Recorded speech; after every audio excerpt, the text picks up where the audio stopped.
It is Sunday morning, and I really never turn the camera on Sunday morning.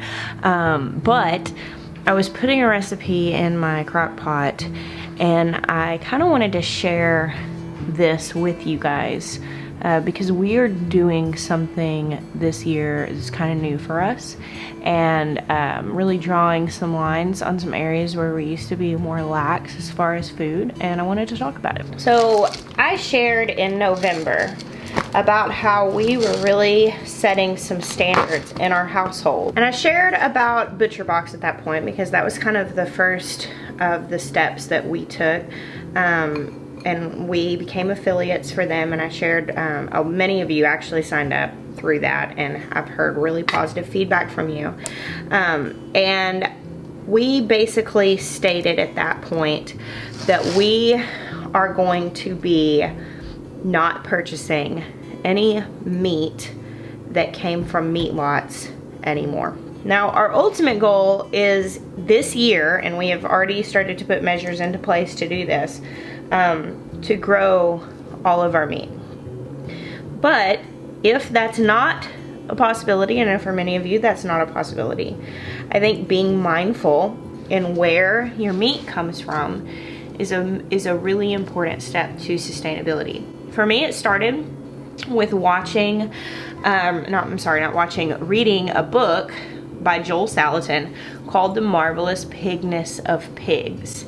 And this is a book that he's written, and he's written a lot of different books about sustainable farming, regenerative farming is what he calls it, and just taking care of the earth and all of that. But this particular book is the one that he's written to the church. I mean, he is a Christian, and it's from his Christian viewpoint, and sharing it to the church. And I read this book and was quite literally just completely undone by it. Like, I've already read it again, and it's one of those things that as I feel myself like sliding back into convenience on this, for me it's not so much like buying the stuff at the store and making sure we source our meat well from the store and what we cook at home. I actually have an easier time with that. It's going out to eat that's harder for me, and I just keep listening to this book because it really is helping me stay focused on this goal. I'm actually using my Instant Pot for this, but I'm putting it on like the crock pot mode. And this recipe is for this pork butt, and I will link it down below. It has this rub all over it, and just because I am a wealth of trivia, did you know that pork butts are actually not from the butt of the pork? The butt of the pork is actually the ham. The pork butt is actually the shoulder, the top portion of the shoulder. There are two cuts in the shoulder. There's pork shoulder, and then there's pork butt, which is on the top. And actually, they say the reason why it's called a butt is because they used to be shipped and stored in these crates, these like wooden crates that were called butts. So yeah, I just thought that was kind of interesting. And I will put the link down below to the recipe that I more or less used for this. It's not exact. I didn't, I probably tweaked it a little bit. I didn't really measure anything with measuring spoons. I just did it by eye. So I'm sure it's a little bit different than the actual recipe. And I also pulled back a little bit on the chili powder because it called for a lot, and I have kids that won't eat spicy stuff. After sharing the turkey in November and you guys having such a good response, I actually asked ButcherBox, because we were signed up for their affiliate program, to just keep me updated on any specials that they may be doing that would be worth us sharing. And they actually have a special right now with the pork butt where it's celebrating Keto Day, which is today, Sunday, the 5th. Which, who knew? I did not know that. But you get a free pork butt, a 2-pound pack of salmon, and bacon in your first box. So really good extra. And so I wanted to let you guys know about that. But I also want to talk about like sharing our journey towards sustainably sourcing our food and eventually growing it ourselves. Okay guys, I did the video this morning before church. We went to church, came home, actually laid down and took a nap, and just woke up, and Maya was like, bring the camera to the backyard. Ah! Come on. Holy smokes, that's a lot of dogs. Get down, get down. Go on, go on. I know, it's so exciting. I'm so excited too. Let's go. So if you've been tracking with us, you know that this winter, I thought my goats were pregnant, and then they weren't. And then we had a pig that we thought was gonna have babies like 3 months ago, because our other one had babies 3 months ago. And we just, it's come down to it that basically if she didn't have babies by tomorrow was the last day that she could possibly give birth, based on when she was last with the boar. And we have babies. Well, I don't know how many are in there, and I want to get her some food to distract her so we can get a count. Okay. Because she's acting kind of protective. Right. Understandably. You can see them in the pile. Oh my goodness. Look at how small they are. Hey girl. Hey Clem. Hey Clem. Good job, Mama. You did a good job, Mama. Good job.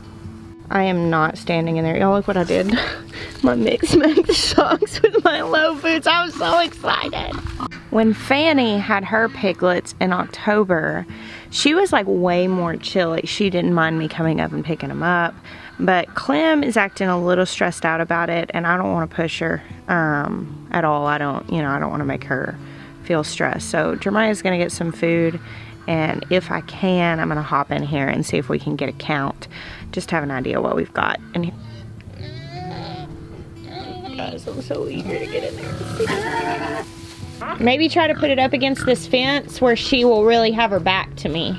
Like right next to that bucket. Okay.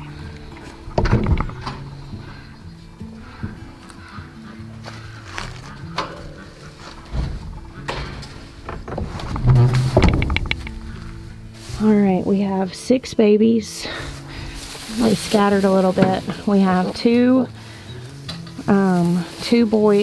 girls and 4 boys. And it's so funny. Again, we have one really dark one. This time it's a boy. And then 5 of the lighter ones. That's not good. This little dude just made it through these wires. We do not need them being able to get away from Mama. Get back in there. What do you want to do? What do you think? I knew she was pregnant the whole time. Yeah, right. I'm basically a professional pig farmer. I didn't literally just call Jason on my way out here to tell him I'm pretty sure that she might be pregnant and find babies. That didn't happen. Were you on the phone with Jason whenever you found him? I said, oh, that answers my own question. There's babies in there. It's 60 right now. Look how cute they are. So we were just trying to figure out what took this mama pig so long to be bred, and Jeremiah was just remembering that when Fanny had her babies, we put Clem and Gerard together over here for a little while just to let Fanny get a grip on having babies. And so that must have been when she was bred. When she couldn't get away. Yeah. I'll go get a drill and some screws. We're gonna add a little board here on this hut just to make getting out a little bit more of a step over. Hopefully to hold the babies in here just for the next couple of days until they get their bearings, because one of them went out and went through the fence, and so she'll be able to hop in and out, but that'll contain them in here and make sure that they stay safe. It's just, it's gonna be cool at night. We're having like unseasonably warm daytime temperatures. It's 62 degrees right now at dusk. The sun's going down, and so but it's getting colder at night, right around freezing, and we want to make sure they're not going to wander off and not be near their mom and the hay and their litter mates. That is very exciting. I'm feeling super happy about that. The first births on the farm this decade. I need to get something to pick salad greens into, because I gotta get our salad greens for dinner out of the greenhouse. I just ran out of light. That's okay, there's light in the greenhouse. I decided to make a cup of tea, and by the time I was done, it was dark outside. That looks lovely. So warm and inviting. All right, I'm gonna pick some salad greens and talk to you guys about food. First and foremost, if you are growing salad greens in a bag like this, you do not have to hand pick them individually. You can just cut them off the top. But I feel like picking the large leaves out and leaving the smaller leaves does kind of aid in being able to get more consistent regular harvests in this. So it's what I do. I just come out and pick the biggest leaves and just pinch them off with my fingers. It's a little tedious though, so if you aren't interested in doing that, you could just cut it off. And if you cut it off the top, a lot of the smaller leaves are gonna still be there because they won't get cut. I just think this is maybe a little better. So I wanted to talk to you guys about food. I started this vlog this morning putting a pork butt in the crock pot, and then of course this afternoon we welcome 6 new babies onto the farm, and now tonight I am picking this salad out of the greenhouse and going inside where we're gonna have some sweet potatoes with that pulled pork on it and a salad. And I kind of wanted to share with y'all my food goals. Now first, you know, I was sharing a little bit earlier about the fact that recently I read a book that was very life-changing for me, and it was called The Marvelous Pigness of Pigs by Joel Salatin. Oh, delivery guy is here. I don't know if you can see that flashing light. Joel wrote that book from a Christian standpoint, and it was really, it was very much a convicting book at the realization of how we have handled life and the earth with modern day farming practices.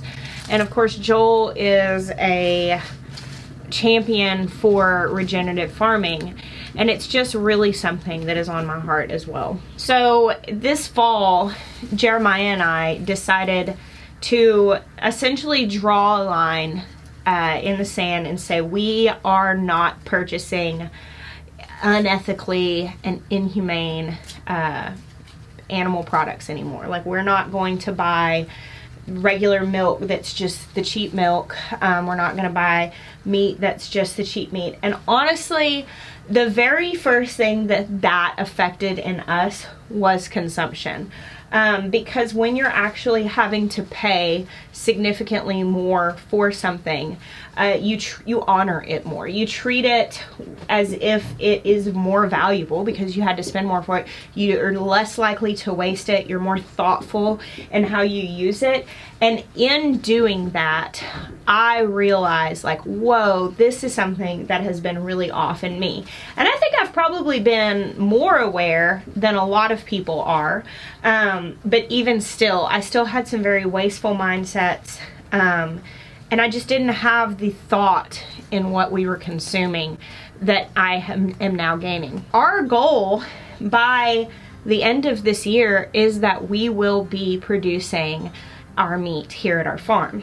Now, right after, I thought it was kind of funny that these videos kind of ended up melding together, because when I show the baby pigs, it never fails. People are like, how in the world could you be so affectionate to these animals? How do you care for them so much, knowing that that's what they're for, knowing that these are animals that are bred for meat purposes? And to me, and I can only tell you my personal standpoint, and I'm really not interested in arguing it, because I'm not making thoughtless decisions. I'm not making careless decisions. I'm making decisions that I'm putting my entire life behind and my life work behind. And therefore, I feel very confident in my right to make those. And for me, I feel like it is way more responsible to say, okay, I realize if I'm going to consume meat, that something is having to die for me to live this way. And so I want to honor the lives of those things, and I want to raise them the way that they're meant to be raised. And that has really been what we've come down to. And it started with stuff like buying sustainable and ethically raised meat at Butcher Box, locally sourcing things, and of course, raising our own. And for me, and this is the stance that I've taken, and of course with my kids and stuff, like if my kids were upset about consuming the meat that they had raised, they like knew the animal and therefore they didn't want to eat it, I would 100% support them in switching to a vegetarian or a vegan diet. I know how to do that. I've been a vegetarian and I've been a vegan for pretty significant chunks of time in my life. And so I know how to do that well, but what I will not do for myself and for my family, and I will challenge other people, I think that if we're not okay eating the animal that we had to look at, why should we be okay with eating one that we didn't? Because whether you knew that pig or not, if you're eating pork, a pig died for you to do that. And so for me, I think the challenging thing is to say, okay, I want to take responsibility for my consumption, and for us, that has been drawing this line and saying we're not going to eat anything that was not raised in a respectful and purposeful way. Check that out. So I've got this nice bowl full of greens and still have a whole lot growing here in the bags. I mean, that's still several salads. And I could still go ahead picking on this. I don't need any more today. But as you can see, I can continue picking because now that I've pulled a lot of those bigger leaves out, these will have more room to grow. And there are still lots of these tiny little small ones that as I continue picking, more will continue to grow. So that leads me to kind of like state my food goals for this year, which we haven't really done. We went into last year like super zealous and we're like, we're gonna grow 85% of our food this year, and that did not anywhere near, we did not hit that goal at all. However, one thing that I really do think happened last year in 2019 for us was confronting these appetites and saying, like before, whereas we were still buying conventional meat or maybe even organic meat, but that wasn't necessarily humanely raised or sourced from sustainable farming sources, like I don't know that I would have been like prepared to really put the value on stepping into meat growing ventures. Of course, we raised our first hog last year, and now breeding, we're raising more. But we're getting into meat chickens this year, and I don't know that I would have really, I don't think I was really prepared. It's kind of like, it's hard to justify the work of growing a garden if all you're buying is just like the cheapest basic produce at the store. You really put so much more value in the organic garden when you realize how much money you're actually saving. Growing an organic garden and growing your own meat is significantly more expensive than buying the cheap factory farm type food at the grocery store. It costs more. Like, you're not saving money growing your own meat versus meat lot meat. It's more. However, if you start paying for sustainably farmed meat, it's like, man, growing our own meat is actually going to be a price break. So this year, our goal is by the end of the year to be providing all of our family's meat needs, and we're going to be doing the in-ground gardens, and my hope is to really be able to put up a lot more this year, and by using row covers and using the greenhouse to do season extension so that I am growing produce almost year round. I'll probably take a little bit of time off in the winter because that's been good for me this year. But for the most part, I would really, really, really like to get to the point where we are largely eating off of our farm. And for us, I think the big factor that has gone into that becoming more of a pressing priority has been being unwilling to compromise on what we're purchasing. Because frankly, when you start saying, okay, I'm not gonna buy factory farm meat, I'm not gonna buy stuff that was, you know, farmed in an unethical way or a way that was destructive to the earth, I'm going to stick to, you know, organic stuff, locally grown when I can, or sustainably sourced, it rules out a massive amount of the grocery store. Like, I mean, you just go in there and you're like, 85% of the stuff I don't want to buy. And it has really been an eye-opening thing. I would like to share more of that with you guys. I don't really know exactly how, because we're really still just figuring it out. I do not want to present myself as someone who's an expert in this. We're just a regular family that is trying to make better choices in how we feed ourselves and also how we treat the earth, because I believe it's, you know, the creation that we've been given to steward. So thank you guys for hanging out with me today. I will have links down below. I'm so pumped that I was right about the mama pig actually being pregnant. I was like, oh my gosh, she didn't have babies for the next 2 days. It means I was completely wrong again. So I was so happy. Thank you guys. I bless y'all. Until next time.